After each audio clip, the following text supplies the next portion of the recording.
স্বাগত নিউজ 24 সংবাদে আপনাদের সাথে আছি রাশেদ ইমাম। দেখছিলেন শিরোনাম, এবারে পুরো খবর। প্রতিনিয়ত উচ্চ আদালত সহ সারা দেশের অধস্তন আদালতগুলোতে বাড়ছে মামলার সংখ্যা, কিন্তু সেই তুলনায় মামলা নিষ্পত্তি কম হওয়ায় চরম ভোগান্তিতে পড়ছেন বিচার প্রার্থীরা। সুপ্রিম কোর্ট প্রশাসনের পরিসংখ্যান বলছে 2015 সালে মামলার সংখ্যা ছিল 28 লাখ, আর 2019 সালে বেড়ে তা প্রায় 36 লাখে ঠেকেছে। এর জন্য বিচার প্রার্থীর তুলনায় বিচারক ও আদালতের জনবল কম থাকাকে দায়ী করছেন অ্যাটর্নি জেনারেল সহ আইনজ্ঞরা। বিস্তারিত হাবিবুল ইসলাম হাবিবের রিপোর্টে। ন্যায় বিচারের আশায় বছরের পর বছর ধরে আদালত প্রাঙ্গণে ছুটছে মানুষ, কিন্তু অনেকের ক্ষেত্রেই আদালত ন্যায় বিচার নয়, বরং ভোগান্তির কারণ। বেশিরভাগ মামলায় শুনানির দিনক্ষণ ঠিক হলেও সঠিক তদন্তের অভাব, সাক্ষী না আসা বা মামলার ভিড়ে তা পিছিয়ে যায় বছরের পর বছর। এমন বাস্তবতায় মামলার তালিকা লম্বা হতেই আছে। 2019 সালের সুপ্রিম কোর্ট প্রশাসনের দেওয়া হিসেব বলছে 30 জুন পর্যন্ত প্রায় 36 লাখ মামলা জট সৃষ্টি হয়েছে। এর মধ্যে সারা দেশে অধস্তন আদালতেই রয়েছে 30,88,000 মামলা। সুপ্রিম কোর্টের আপিল ও হাইকোর্ট বিভাগে বিচারাধীন মামলা রয়েছে 5,10,000। 2020 সালে এই সংখ্যায় যুক্ত হয়েছে আরও কয়েক লাখ। অ্যাটর্নি জেনারেল বলছেন, মামলার জট কমাতে বিকল্প বিরোধ নিষ্পত্তির হার বাড়াতে হবে, অর্থাৎ কম গুরুত্বপূর্ণ কিছু ঘটলে যেন আদালত পর্যন্ত না আসা লাগে সেই ব্যবস্থা নিতে হবে। আইনেও কিছু পরিবর্তন আনতে হবে এবং এটাকে বিকল্প বিরোধ যেটা আমরা বলি, এডিআর যেটাকে বলি, এটাকে অনেক বেশি উৎসাহিত করতে হবে। একই ধরনের মামলা যেগুলো, সেগুলোকে আমরা আলাদা করে শ্রেণীকরণ করে এগুলো একসাথে শুনানি করার চেষ্টা করছি, যেন অনেকগুলো মামলা একটা জাজমেন্টে শেষ করা যায়। সাবেক বিচারপতি শামসুদ্দিন চৌধুরী মানিক বলছেন, বিচারক ও আদালত সংশ্লিষ্ট লোকবল সংকট দীর্ঘদিনের, তাই আদালতের সংখ্যা বাড়ানোর পরামর্শ দেন তিনি। যেসব বিচারক জেলা জজ হিসাবে রিটায়ার করেছেন, চুক্তি ভিত্তিতে তাদের অ্যাপয়েন্ট করে আপনার এই জট অনেকখানি লাঘব করা যেতে পারে। 3 বারের বেশি সময় নেওয়া যাবে না, কিন্তু সেই আইন কিন্তু পালন করা হচ্ছে না। সেই আইন যাতে স্ট্রিক্টলি পালন হয়, সেই সুপারভিশনে থাকতে হবে হাইকোর্টের এবং আইন মন্ত্রণালয়ের। সুপ্রিম কোর্টে বর্তমানে 99 জন বিচারপতি রয়েছেন। অধস্তন আদালতের সক্রিয় বিচারক আছেন 1900 জন। হাইকোর্টের বিচারপতিগণ গড়ে প্রায় 19 জন বিচারকের কার্যক্রম তদারক ও নিয়ন্ত্রণ করতে পারেন। হাবিবুল ইসলাম হাবিব, নিউজ 24, ঢাকা। করোনা ভীতি কাটিয়ে স্বস্তির পৃথিবীতে ফেরার উচ্ছ্বাস নিয়ে সারা দেশে আনুষ্ঠানিকভাবে একযোগে শুরু হয়েছে টিকাদান কার্যক্রম। রাজধানী ঢাকা সহ দেশের 64 জেলায় প্রথম দিনে টিকা নিলেন 31,160 জন। এদের মধ্যে 21 জনের শরীরে সামান্য পার্শ্ব প্রতিক্রিয়া দেখা দিলেও তা বিশেষভাবে পর্যবেক্ষণ করছে স্বাস্থ্য অধিদপ্তর।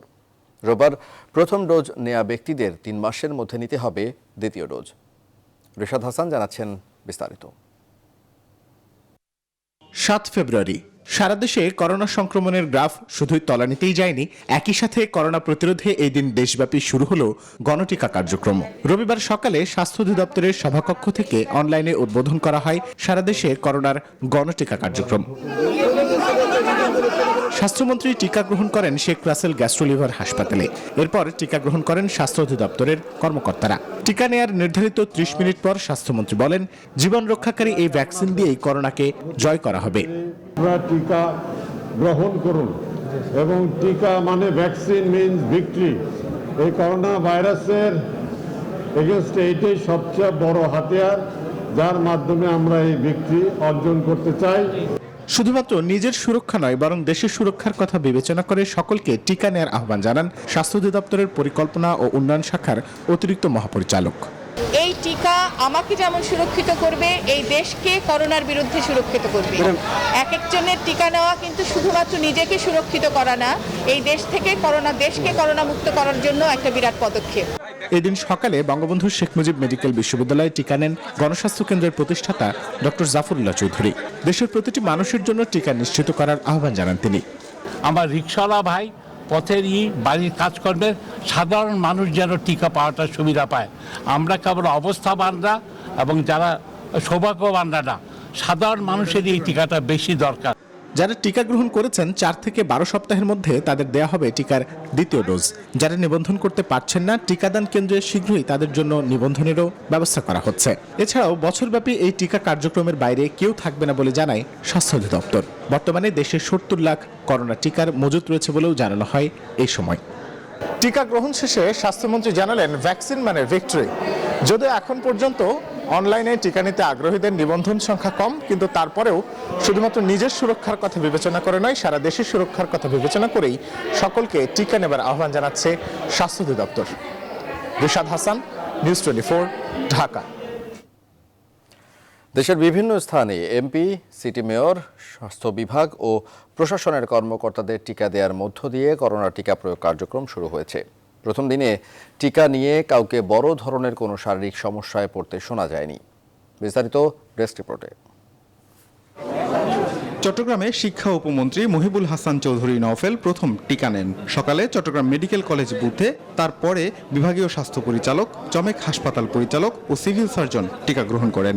হিংসার বশবর্তী হয়ে গুজব এবং অপপ্রচার চালাচ্ছে, এই ভ্যাকসিনেশন সম্পর্কে চালাচ্ছে এবং রাজনৈতিক পরিস্থিতিকে উত্তপ্ত করার চেষ্টা করছে। আমরা তাদেরকে বলতে চাই যে উন্নয়নের রাজনীতি, প্রগতির রাজনীতিকে তারা বাধাগ্রস্ত করতে পারবে না। রাজশাহী মেডিকেল কলেজ হাসপাতালে সকাল 10টায় ভ্যাকসিন দেওয়া শুরু হয়। সদর আসনের সংসদ সদস্য ফজলে হোসেন বাদশা ও সংরক্ষিত আসনের সংসদ সদস্য আদিবা আঞ্জুম মেতা ভ্যাকসিন গ্রহণ করে কার্যক্রমের উদ্বোধন করেন। করোনার তো একটা ঝুঁকি থাকে, কিন্তু এই ভ্যাকসিন নেওয়ার পর আমার কোনো না কোনো রকম প্রোটেকশন ডেভেলপ করবে। আমি করোনা প্রতিরোধের কিছু ক্ষমতা আমি অর্জন করব। খুলনা মেডিকেল কলেজ হাসপাতালের বুথে প্রথম টিকা গ্রহণ করেন সিটি মেয়র তালুকদার আব্দুল খালেক। একই সাথে তিনি খুলনায় টিকা কার্যক্রমের উদ্বোধন করেন। প্রথম দফায় খুলনায় 1,68,000 ডোজ ভ্যাকসিন দেওয়া হবে। বরিশালে সকাল 10টায় প্রথম টিকা গ্রহণ করেন শেরেবাংলা মেডিকেল কলেজ হাসপাতালের পরিচালক ডাক্তার বাকির হোসেন। টিকা প্রদান কার্যক্রমে উপস্থিত ছিলেন সিটি মেয়র সাদিক আব্দুল্লাহ। আমাদের বরিশালের জনগণের প্রতি আহ্বান থাকবে যে তাদের নিজেদের সুরক্ষায় তারা এগিয়ে আসবে। রংপুরে প্রথম দিন টিকা প্রয়োগ করা হয় 1700 জনকে। সকালে রংপুর মেডিকেল কলেজ হাসপাতালে অস্থায়ী কোয়ারেন্টাইন সেন্টারে প্রথম টিকা নিয়ে কার্যক্রমের উদ্বোধন করেন সিটি মেয়র মুস্তাফিজার রহমান মুস্তফা। এছাড়া বাগেরহাট, নেত্রকোনা, দিনাজপুর, সিরাজগঞ্জ, পঞ্চগড় সহ দেশের প্রায় সব জেলায় টিকা কার্যক্রম উদ্বোধন করা হয় রোববার। Desk report, news 24। নানামুখী গুজব ও শঙ্কা পেছনে ফেলে সাধারণ মানুষের পাশাপাশি করোনা ভ্যাকসিন নিলেন রাষ্ট্রের গুরুত্বপূর্ণ দায়িত্বে নিয়োজিতরা। মন্ত্রী, এমপি ও সুপ্রিম কোর্টের বিচারপতি থেকে শুরু করে এই তালিকায় আছেন সাধারণ মানুষও।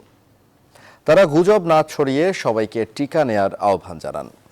বিস্তারিত জানাচ্ছেন আফরিন আনোয়ার। করোনা ভাইরাস প্রতিরোধে ভয়, গুজব ও নানা মহলের আলোচনা সমালোচনা উপেক্ষা করে রোববার সারা দেশে শুরু হয় করোনা টিকাদান। ঢাকার নির্ধারিত হাসপাতালগুলোয় সকাল থেকেই সাধারণ মানুষের পাশাপাশি বিশিষ্টজনেরা আসতে শুরু করেন টিকা নিতে। রাজধানীর শেখ রাসেল গ্যাস্ট্রোলিভার হাসপাতালে টিকা নেন সরকারের কয়েকজন মন্ত্রী, প্রতিমন্ত্রী। টিকা নিয়ে তারা জানান ভালো আছেন।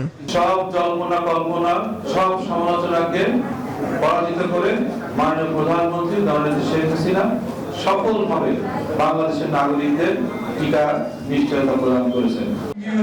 শহীদ সোহরাওয়ার্দী হাসপাতালে টিকা কার্যক্রমের উদ্বোধন করেন স্বরাষ্ট্রমন্ত্রী। কোভিড নিয়ন্ত্রণের জন্য যা যা প্রয়োজন সবকিছুই কিন্তু মাননীয় প্রধানমন্ত্রী করছে। সবাই আজকে কোভিড নিয়ন্ত্রণের জন্য ঘুরে দাঁড়িয়েছিলেন বলেই আমরা আজকে নিয়ন্ত্রণে সফল হয়েছি। এছাড়া বঙ্গবন্ধু শেখ মুজিব মেডিকেল বিশ্ববিদ্যালয়ে ভ্যাকসিন নেন সুপ্রিম কোর্টের বিচারপতি, ঢাকা বিশ্ববিদ্যালয়ের উপাচার্য, উপ উপাচার্য, শিক্ষক, ফ্রন্টলাইনার, বেসরকারি প্রতিষ্ঠানের ঊর্ধ্বতন কর্মকর্তা সহ বিভিন্ন শ্রেণী পেশার মানুষ। আমি ভ্যাকসিন নিলাম, অত্যন্ত চমৎকারভাবে নিয়েছি। প্রথম সারিতে এই ভ্যাকসিন আসার জন্য আমি সরকারকে সাধুবাদ জানাই। ভ্যাকসিনই কিন্তু আমাদের সুরক্ষা দেবে এটি ধারণা করি না। এটার জন্য আমাদের যে মাস্ক পরিধান করা, ফিজিক্যাল ডিস্টেন্সিং মেনটেন করা এবং নিয়মিত সময়ের ব্যবধানে হাত ধোয়া, এটির বিকল্প কিন্তু কিছুই নাই। ভ্যাকসিন অবশ্যই সবাইকে নেওয়া উচিত, কারণ ভ্যাকসিন যদি কেউ না নেয় তিনি তো নিরাপদ হবেনই না, তার আশেপাশের যারা তারাও নিরাপদ হবেন না। সবারই এটা সুরক্ষাটা প্রয়োজন। কিছু মানুষ তো আগে নিতেই হবে, কারণ যখন দেখবে যে তাদের নেওয়ার ফলে কোনো ক্ষতি হয়নি, তখন হয়তো সব মানুষই নেবে। এদিকে সম্মিলিত সামরিক হাসপাতালে সশস্ত্র বাহিনীর সদস্যদের টিকাদান কর্মসূচি উদ্বোধন করেন ভারপ্রাপ্ত সেনাপ্রধান lieutenant general SM. Shafiuddin Ahmed. CMH Dhaka vaccine প্রদান কর্মসূচির শুভ উদ্বোধন অনুষ্ঠানে উপস্থিত হতে পেরে। আর রাজারবাগ পুলিশ হাসপাতালে করোনা টিকাদান কার্যক্রমের উদ্বোধন করেন ডিএমপি কমিশনার। তিনি নিজেও টিকা নেন। আফরিন আনোয়ার, নিউজ 24, ঢাকা। এবারে করোনা পরিস্থিতি। দেশে করোনা ভাইরাসে একদিনে আরও 15 জনের মৃত্যু হয়েছে। এ নিয়ে মোট প্রাণহানি 8,205 জনে দাঁড়িয়েছে। রোববার স্বাস্থ্য অধিদপ্তরের নিয়মিত প্রেস বিজ্ঞপ্তিতে এসব তথ্য জানানো হয়। গত 24 ঘন্টায় নমুনা পরীক্ষা হয়েছে 12,404টি, এর মধ্যে শনাক্ত 292 জন। এ পর্যন্ত মোট শনাক্তের সংখ্যা দাঁড়ালো 5,38,062 জনে। একদিনে সুস্থ হয়ে বাড়ি ফিরেছেন 531 জন। সুস্থ রোগীর মোট সংখ্যা বেড়ে 4,83,372 জন হয়েছে।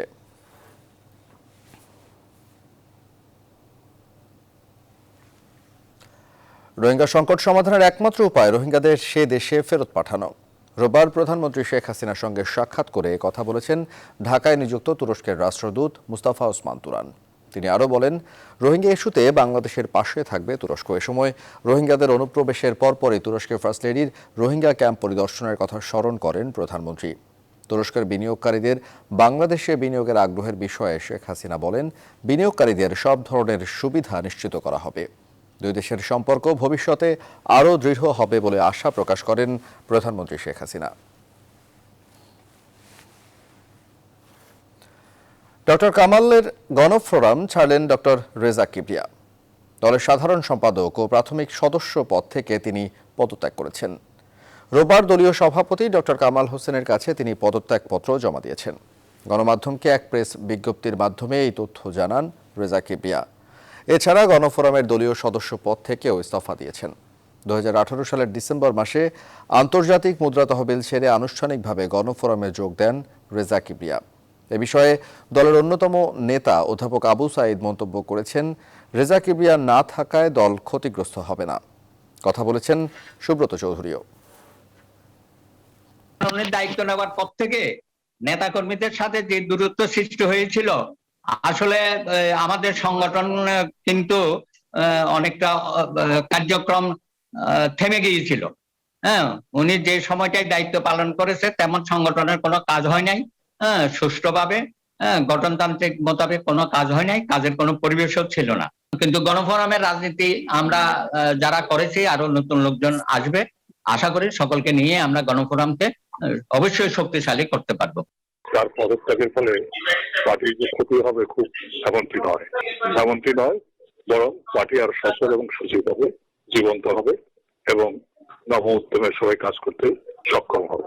আর চাপের মুখে না, উনি উপদলে কন্দল করতে চাচ্ছিলেন, গঠনতন্ত্র বিরোধী পদক্ষেপ নিয়েছিলেন। এসব কারণে নেতা এবং কর্মী সিংহভাগ ওনার সাথে ছিল না এবং শেষ পর্যন্ত তিনি একাকী হয়ে গেছেন। যেহেতু তিনি একজন সজ্জন লোক, সে কারণেই তিনি নিজের অবস্থান থেকে সরে দাঁড়িয়েছেন। ভোট ছাড়া নির্বাচিত হলেই কোনো সরকার ফ্যাসিস্ট হয়ে যায় না, বলছেন বাংলাদেশ কমিউনিস্ট পার্টির সদ্য বহিষ্কৃত সভাপতি মঞ্জুরুল আহসান খান। অভিযোগ করেছেন, তার দলে পিকিংবাদী ডানপন্থীদের অবস্থান এখন জোরালো, তাই আওয়ামী লীগ সরকারকে ফ্যাসিস্ট বলতে চায়। এর সঙ্গে একমত নন বলেই তাকে দল থেকে বহিষ্কৃত হতে হয়েছে। সাক্ষাৎকারটি নিয়েছেন তৌহিদ শান্ত। যাদেরকে প্রশ্রয় দিয়েছে শেখ সাহেব, তারা আওয়ামী লীগের বিপদের দিনে থাকে নাই। এর আগে আরো 6 বারের জন্য দল থেকে বহিষ্কার করা হয়েছিল মঞ্জুরুল আহসান খানকে। শেখ হাসিনার নেতৃত্বে দেশ এগিয়ে চলেছে, এমন একটি বাক্য একটি প্রবন্ধে লিখেছিলেন তিনি। কিন্তু তার এই পর্যবেক্ষণের সঙ্গে বাংলাদেশের কমিউনিস্ট পার্টি একমত নয়, যে কারণে দল থেকে 6 মাসের জন্য দূরে থাকতে বলা হয় মঞ্জুরুল আহসান খানকে। তিনি বলেন, বিপুল ভোটে নির্বাচিত হিটলার জনপ্রিয় হলেও একসময় ফ্যাসিস্ট হয়ে পড়েন। আওয়ামী লীগ তো তেমন নয়। ভোট ছাড়া নির্বাচিত হয়ে গেলেই ফ্যাসিস্ট হয়, এই কথাটাও ঠিক না। হিটলার তো বিপুল ভোটে জয়যুক্ত হয়েছিল, কিন্তু সে ছিল ফ্যাসিস্ট, এই সম্পর্কে কোনো সন্দেহ নাই। সারা দুনিয়াতে 5 কোটি মানুষের মৃত্যুর জন্য দায়ী হচ্ছে হিটলার। কমিউনিস্ট পার্টির ভেতরে ডানপন্থীদের দৌরাত্ম্য বেড়েছে বলেও দাবি দলটির সাবেক এই সভাপতির। হ্যাঁ, আমাদের পার্টির মধ্যে অধিকাংশই আপনি যে কথা বললেন সেই চিন্তার মধ্যে আছে, কিন্তু কিছু কিছু প্রবণতা আছে তারা মাঝে মাঝে বলতে চায়, এবং বিশেষ করে অন্যান্য বামপন্থীদের প্রভাবে যারা পিকিং পন্থী ছিল একসময়, তাদের প্রভাবে আজকে আমাদের এই সরকারকে ফ্যাসিস্ট বলতে চায় আর কি। তারা একটা কড়াভাবে গালি দিতে যায়। যদিও গণতন্ত্র প্রতিষ্ঠার লক্ষ্যে রাজপথের আন্দোলন প্রয়োজন বলেও মনে করেন তিনি। আমরা বলেছি যে কোনো অবস্থায় আমরা অন্য দলগুলির সাথে আর একত্রিত হব না। বামপন্থী এবং গণতান্ত্রিক শক্তি তারা মিলে আমরা ঐক্যবদ্ধভাবে একটা বিকল্প শক্তি আমরা দাঁড় করাবো। বিএনপি আওয়ামী লীগের ছাত্র সংগঠনের চাপেই বাম ছাত্র সংগঠনের প্রতি আগ্রহ হারাচ্ছে সাধারণ শিক্ষার্থীরা, এমনও বলছেন মঞ্জুরুল হাসান খান। তৌহিদ শান্ত, নিউজ 24, ঢাকা। দুর্নীতি দমন কমিশনকে দন্তহীন বাঘ হলে চলবে না বলে মন্তব্য করেছেন হাইকোর্ট। সুইস ব্যাংকে পাচার হওয়া অর্থ ফেরত ইস্যুতে করা রিট শুনানির এক পর্যায়ে আদালত এমন মন্তব্য করেন। মুসা বিন শামসের সহ অন্যান্য বিদেশে বিভিন্ন ব্যাংকে, বিশেষ করে সুইস ব্যাংকে পাচার হওয়া অর্থ ফিরিয়ে আনার নির্দেশনা চেয়ে করা রিট শুনানিতে রোববার হাইকোর্টের বিচারপতি মোহাম্মদ নজরুল ইসলাম তালুকদার ও বিচারপতি মহিউদ্দিন শামীমের সমন্বয়ে গঠিত বেঞ্চ এমন কথা বলেন। আদালত বলেন, দুদককে কনসার্ন থাকতে হবে সুইস ব্যাংকের জব্দ টাকা ফেরত ইস্যুর বিষয়ে। মঙ্গলবার সুইস ব্যাংকে মুসা বিন শামসেরের রাখা টাকার বিষয়ে দুদকের কাছে যেসব তথ্য রয়েছে তা উপস্থাপন করতে বলেছেন হাইকোর্ট। আন্তর্জাতিক যে আইন এবং বাংলাদেশে যে প্রচলিত আইনগুলা যথেষ্ট হারমোনাইজ রয়েছে, এগুলা কমপ্লিট করার জন্য শুধুমাত্র সদিচ্ছাই যথেষ্ট। এবং যে আমরা ভারতের নজির তুলে ধরেছি এখানে, যে ভারতের ইকুয়াল ফুটিং একটা মামলা হয়েছিল, তার পরবর্তীতে ভারত ইন্টারন্যাশনাল অনেক দেশের সাথে এগ্রিমেন্টে আসছে, বায়োলেটারাল এগ্রিমেন্টে, যার কারণে ভারতের এই ব্ল্যাক মানির ছড়াছড়িটা অনেকাংশেই কমে গেছে। বিশেষ করে সুইস ব্যাংক আমরা যেটাকে ফোকাস করতেছি। মুসা বিন শামসেরকে একবার ডেকে এনেছেন, সেই মামলার অগ্রগতি কি সেটা দুদকের কাছে কোর্ট জানতে চেয়েছেন। কোর্ট বলেছে যে শুধু দন্তবিহীন বাঘ হলে চলবে না, টাকা ফেরত আনার বিষয়ে কার্যকর ব্যবস্থা দুদককে গ্রহণ করতে হবে। এবার ফেব্রুয়ারি মাস নিয়ে আমাদের বিশেষ আয়োজন আমার 21 আমার ভাষা।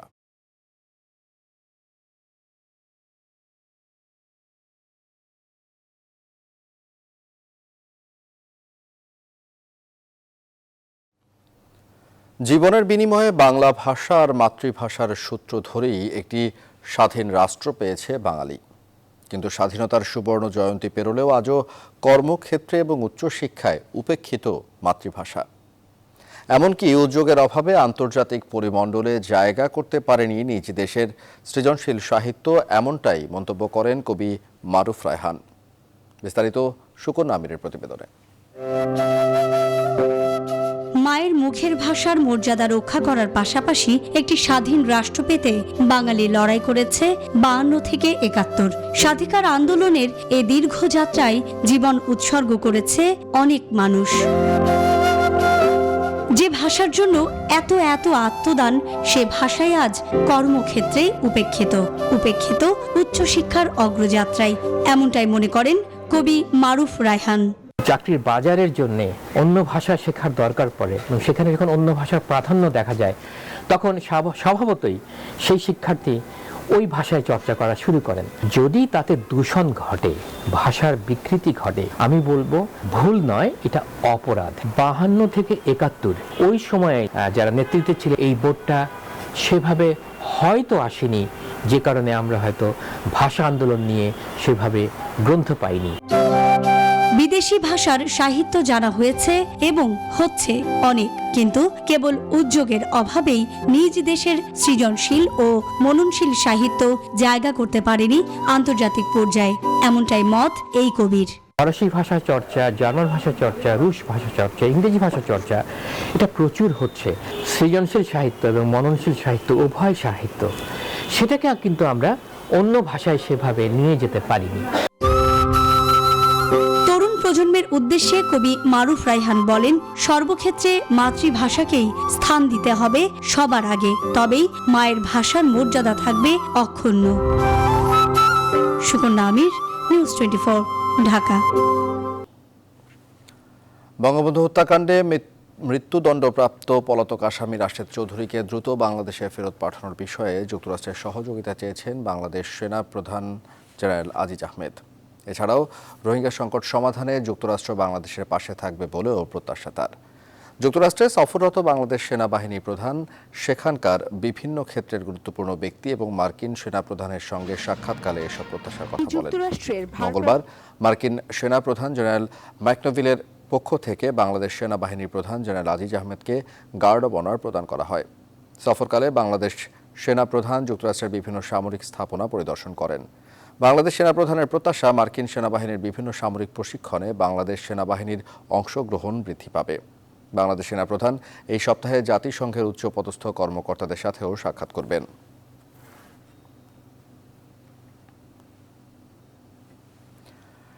রাজধানীর ধানমন্ডির রাপা প্লাজা শপিং সেন্টারে জুয়েলারির দোকানে দুর্ধর্ষ চুরির ঘটনা ঘটেছে। এ সময় চোরেরা প্রায় 500 ভরি স্বর্ণ এবং 2 লাখ টাকা নিয়ে যায়। এছাড়া মার্কেটের আরও 3টি দোকানে চুরি করে তারা। পুলিশ বলছে, সিসি ক্যামেরা ফুটেজ দেখে চোরদের শনাক্ত করার চেষ্টা করছেন তারা। বিস্তারিত জানাচ্ছেন মৌ খন্দকার। সিসি ক্যামেরার ফুটেজে দেখা যায় 3 থেকে 4 জন চোর রাজলক্ষ্মী জুয়েলার্সে প্রবেশ করে। বিভিন্ন কৌশলে তালা খুলে তারা। এদের বেশিরভাগের মুখ ঢাকা ছিল। দোকানে সাজিয়ে রাখা 25 ভরি গহনা ও 2 লাখ টাকা হাতিয়ে নেয় চোরেরা। মার্কেটের এই বাথরুমের গ্রিল কেটে মার্কেটে প্রবেশ করে চোরেরা। আমরা 2 থেকে 3 জনকে দেখতে পাচ্ছি, 2 জনের মুখ বান্ধা এবং আরেকজনের মুখ খোলা, মুখে গ্যাস লাইট দেয়া। তাদেরকে আমরা চিনি না এবং আমরা সন্দেহ করতেছি যে এটা মার্কেটের লোক জড়িত থাকতে পারে। আমাদের ক্ষতি হয়ে গেছে ক্যাশ কত, এটা এখনো ক্যালকুলেশন করিনি, তো হোপফুলি 1.5 লাখ টাকার মতন।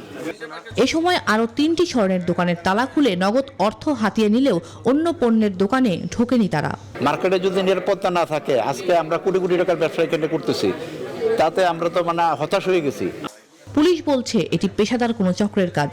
তবে সিসি ক্যামেরার ফুটেজ দেখে আসামি শনাক্তের চেষ্টা করা হচ্ছে বলে জানায় পুলিশ। সিসিটিভি ফুটেজে যেহেতু চোরের উপস্থিতি দেখা যাচ্ছে, সেহেতু এটা আমরা মোটামুটি আশঙ্কা করছি যে এটা পেশাদার চোররাই করেছে। আমরা খুব আশাবাদী খুব তাড়াতাড়ি আপনাদেরকে একটা রেজাল্ট দিতে পারবো। মার্কেটের কেউ এই ঘটনার সঙ্গে জড়িত আছে কিনা সেই বিষয়ে তদন্ত করা হচ্ছে বলেও জানান গোয়েন্দা পুলিশের এই কর্মকর্তা। মৌ খন্দকার, নিউজ 24, ঢাকা।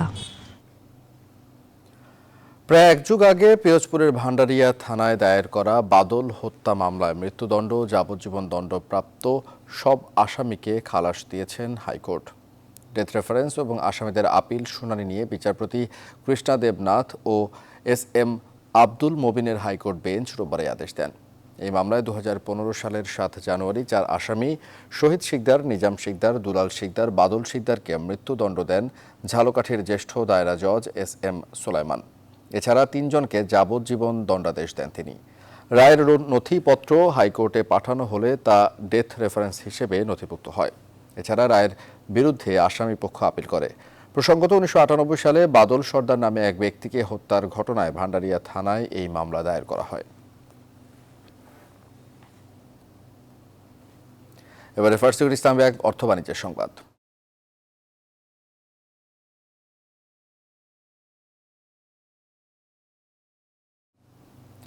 চীনের কাছ থেকে আনুষ্ঠানিকভাবে বাণিজ্য মেলার নতুন গন্তব্য বুঝে নিল সরকার। রাজধানীর পূর্বাঞ্চলে স্থায়ী ভবনেই এবছর যে কোনো সময় থেকে শুরু হবে ঢাকা আন্তর্জাতিক বাণিজ্য মেলা। বাণিজ্যমন্ত্রী জানিয়েছেন, এক্সিবিশন সেন্টারে সারা বছরই কোনো না কোনো প্রদর্শনী হবে। এছাড়া চীনের পক্ষ থেকেও বছরে 2 বার মেলা আয়োজনের কথা রয়েছে। সুলতান আহমেদ জানাচ্ছেন বিস্তারিত। রাজধানীর কুড়িল বিশ্বরোড থেকে 300 ফিট রাস্তা ধরে 15 কিলোমিটার যেতেই চোখে পড়বে সুউচ্চ স্থাপনা। দূর থেকে দেখতে অনেকটা জাহাজ আকৃতির এই ভবন তৈরি শুরু হয় 2017 সালে। টানা 4 বছর ধরে চীনের রাষ্ট্রীয় কনস্ট্রাকশন কোম্পানি তৈরি করেছে China Bangladesh friendship exhibition centre. ভবন তৈরিতে মোট ব্যয় হয়েছে 773 কোটি টাকা। মোট 20 একর জায়গা জুড়ে তৈরি এই স্থাপনায় সারা বছরই অনুষ্ঠিত হবে কোনো না কোনো আয়োজন। বাণিজ্য মেলার পাশাপাশি এখানে আন্তর্জাতিক বিভিন্ন প্রদর্শনী, মেলা কিংবা সভা সেমিনারও হবে। করোনার জন্য আনুষ্ঠানিক হস্তান্তরের দিনেও ছিল না কোনো বড় আয়োজন। সচিবালয়ে বাণিজ্য মন্ত্রীর কাছে ভবন হস্তান্তর করেন চীনের রাষ্ট্রদূত লি জিমিং। মহামারীর কারণে এবছর সময় মতো না হলেও অন্য বছর জানুয়ারি জুড়েই হবে বাণিজ্য মেলা, জানান টিপু মুন্সি। আর উন্নয়ন কর্মকাণ্ডে বন্ধু হয়ে বাংলাদেশের পাশে থাকার কথা জানান চীনের রাষ্ট্রদূত। করোনার পরিস্থিতির কারণে আমাদের মাননীয় প্রধানমন্ত্রী এটাকে বলেছে স্লো করার জন্য, যে পরবর্তী একটা সময় দেবেন, সমস্যা একটু কমে আসলে পরেই আমরা সেটা করব। আগামীতে আমাদের সমস্ত এই এক্সপোর্ট মেলাটা যেটা এখানে ঢাকাতে হতো সেটা ওখানেই হবে। এমন স্থাপনা তৈরি করতে পারা সত্যিই গর্বের। আমরা আশা করছি এর ফলে দুদেশের বন্ধুত্ব আরও শক্তিশালী হবে। প্রায় 33,000 বর্গমিটারের স্থাপনাটিতে থাকছে বিশাল আকৃতির দুটি হলরুম, যেখানে 15,000 বর্গমিটার জায়গা জুড়ে নির্মাণ করা সম্ভব 800 স্টল। এছাড়া বাইরের জায়গা জুড়ে থাকছে বিশাল পার্কিং এলাকা। বাংলাদেশ ও চীনের বন্ধুত্বের নতুন নিদর্শন এই চায়না বাংলাদেশ এক্সিবিশন সেন্টার, যাকে বলা হচ্ছে শিপ অফ ফ্রেন্ডশিপ কিংবা বন্ধুত্বের জাহাজের আলোকে নির্মিত। আর এই বন্ধুত্বের জাহাজের মধ্যেই এখন থেকে অনুষ্ঠিত হবে ঢাকা আন্তর্জাতিক বাণিজ্য মেলা সহ অন্যান্য আয়োজন। পুরোপুরি প্রস্তুত এই প্রাঙ্গণ এখন শুধু অপেক্ষায় আপনার আসার। সুলতান আহমেদ, নিউজ 24, পূর্বাচল, ঢাকা। সপ্তাহের প্রথম কার্যদিবস রোববার বড় পতন হয়েছে দেশের দুই পুঁজিবাজারে। এদিন ঢাকা স্টক এক্সচেঞ্জের প্রধান সূচক ডিএসইএক্স 143 পয়েন্ট কমে 5,504 পয়েন্টে নেমে এসে রোববার ডিএসইতে লেনদেন শুরুর 5 মিনিটের মধ্যে সূচক কমতে শুরু করে। সূচকের এই নিম্নগতি চলে লেনদেনের শেষ পর্যন্ত। একই চিত্র দেখা যায় সিএসইতেও। ঢাকার বাজারে এদিন লেনদেন হওয়া 353টি কোম্পানির শেয়ার ও মিউচুয়াল ফান্ডের ইউনিটের মধ্যে দাম কমেছে 224টির, বেড়েছে 43টির এবং অপরিবর্তিত ছিল 86টি কোম্পানির শেয়ার ও মিউচুয়াল ফান্ডের দর।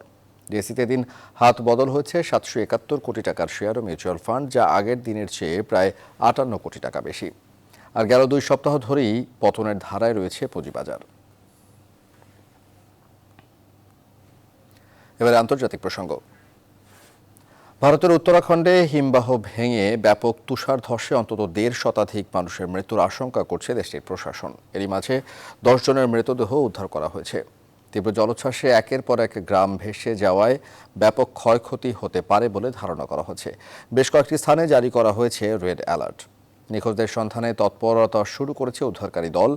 এ ঘটনায় দুর্দশাগ্রস্তদের পাশে থাকার আশ্বাস দিয়েছেন প্রধানমন্ত্রী নরেন্দ্র মোদী। Masud Rana desk report. রোববার সকালে ভারতের উত্তরখণ্ডে হিমালয়ের হিমবাহ ধসে পড়ে। এতে দেখা দিয়েছে ভয়াবহ বন্যা। নিখোঁজ রয়েছে অসংখ্য মানুষ, ভেঙে গেছে স্থানীয় সেতুগুলো, এমনকি একের পর এক গ্রাম ভেসে যাওয়ার আশঙ্কা তৈরি হয়েছে। নিখোঁজদের সন্ধানে চলছে উদ্ধার অভিযান। মোতায়েন করা হয়েছে সেনাবাহিনী সহ বিমান বাহিনী। জরুরি পরিস্থিতির জন্য তৈরি 30 শয্যার হাসপাতালও। শ্রীনগর, ঋষিকেশ, দেরাদুনও প্রস্তুত রাখা হয়েছে হাসপাতাল। গঙ্গার নিকটবর্তী জেলাগুলোতে রেড অ্যালার্ট জারি করেছে রাজ্য সরকার। এ ঘটনায় ক্ষতিগ্রস্তদের পাশে থাকার আশ্বাস দিয়েছেন প্রধানমন্ত্রী নরেন্দ্র মোদী। এক টুইটে পুরো বিষয়টির উপর নজর রাখছে বলেও তিনি জানান। একের পর এক পাহাড় কেটে টানেল এবং জলবিদ্যুৎ প্রকল্প নির্মাণের জন্যই এমন ক্ষয়ক্ষতির মুখে পড়ছে বলেও অনেকে মনে করছেন। এর আগে 2013 সালে এমন ঘটনায় উত্তরখণ্ডে প্রায় 6,000 মানুষ মারা যায়। মাসুদ রানা, নিউজ 24। মিয়ানমারে গণতন্ত্রের দাবিতে রাজপথ দখলে রেখেছেন বিক্ষোভকারীরা। দেশটিতে গণতন্ত্র ফেরাতে চীন সহ নিরাপত্তা পরিষদের সদস্যদের একই ছায়াতলে আসার আহ্বান জানিয়েছেন জাতিসংঘ মহাসচিব। এদিকে অস্থির মিয়ানমারের শীর্ষ কর্মকর্তার কনভয়ে হামলার ঘটনায় 12 জন নিহত হয়েছেন। এবারে প্রবাসের খবর।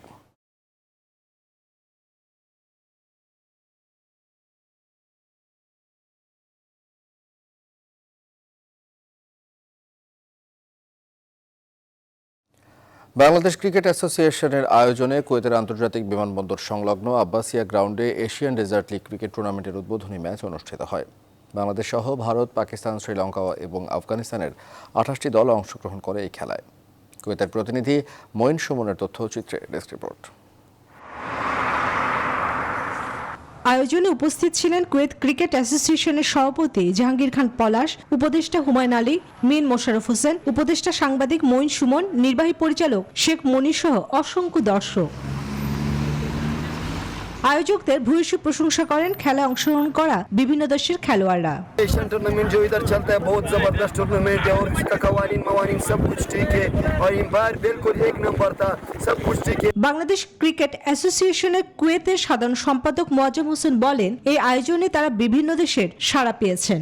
বাংলাদেশ, পাকিস্তান, ইন্ডিয়া, শ্রীলঙ্কা, আফগানিস্তান মোট 28টি দল অংশগ্রহণ করে। সবাইকে ধন্যবাদ জানাই বাংলাদেশ ক্রিকেট অ্যাসোসিয়েশনের পক্ষ থেকে।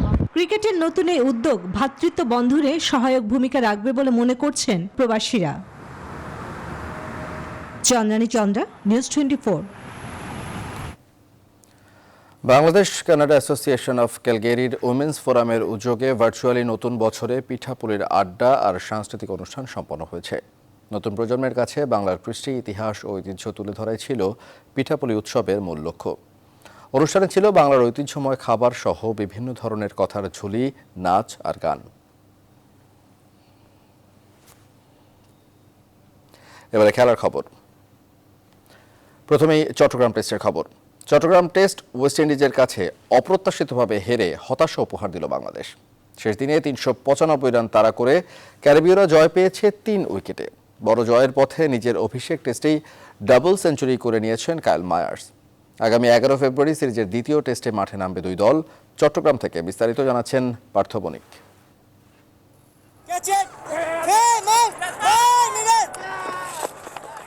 সাদা পোশাকে বিবর্ণ বাংলাদেশ, পুরনো এই কথার সত্যতা যেন আরো একবার প্রমাণিত হলো চট্টগ্রাম টেস্টে। ওয়েস্ট ইন্ডিজের কাছে এমন হারের ব্যাখ্যায় কোনো অজুহাতই যেন খাটে না। দায় খুঁজলে যুক্তির বদলে পাওয়া যায় কেবল টাইগারদের চরম ব্যর্থতা। বাংলাদেশের টেস্ট জয়ের স্বপ্ন মূলত বিলীন হয়েছে কাইল মায়ার্স আর বোনারের 216 রানের অবিশ্বাস্য জুটিতে। দুই অভিষিক্তের এই পার্টনারশিপ ইতিহাসে দ্বিতীয় সর্বোচ্চ। কিন্তু এদের তো বিদায় নেওয়ার কথা ছিল বহু আগেই। 47 রানে মায়ার্স আর 25 রানে বোনারের দুই নিশ্চিত এলবিডব্লিউ রিভিউ না নিয়ে নিজেদের সিদ্ধান্তহীনতার চরম দৃষ্টান্ত স্থাপন করেছে Bangladesh. Slip, silly point, short লেগে একবার নয় বারবার ক্যাচ ছেড়েছেন শান্ত রাব্বিরা। ছিল ফিল্ডিংয়ে দৃষ্টিকটু সব মিস। এসব ভুলের সুযোগেই অভিষেক টেস্টে বোনারের 86 রান আর কাইল মায়ার্সের অপরাজিত 210 রানে ম্যাচের মোড়টাই ঘুরিয়ে দেয়। 395 রান তাড়া করে সফরকারীরা পায় অবিস্মরণীয় এক জয়। রান চেজ করে জেতার ঘটনায় যা ইতিহাসে জায়গা করে নিল 5 নম্বরে। উপমহাদেশে এর আগে কখনো কেউ এত রান তাড়া করে টেস্ট জেতেনি, যা ওয়েস্ট ইন্ডিজ করে দেখালো। বলাই বাহুল্য জেতা ম্যাচ হারের এই কষ্ট ঢাকায়ও বয়ে বেড়াতে হবে মুমিনুলদের। তবে এমন পারফরমেন্সে এটা অস্বীকার করার উপায় নেই, উন্নতির আরো অনেক জায়গা আছে। আর সাথে শিখতে হবে ম্যাচের নার্ভ ধরে রাখার বিষয়টিও। চট্টগ্রামের জহুর আহমেদ চৌধুরী স্টেডিয়াম থেকে পার্থ বণিক, নিউজ 24।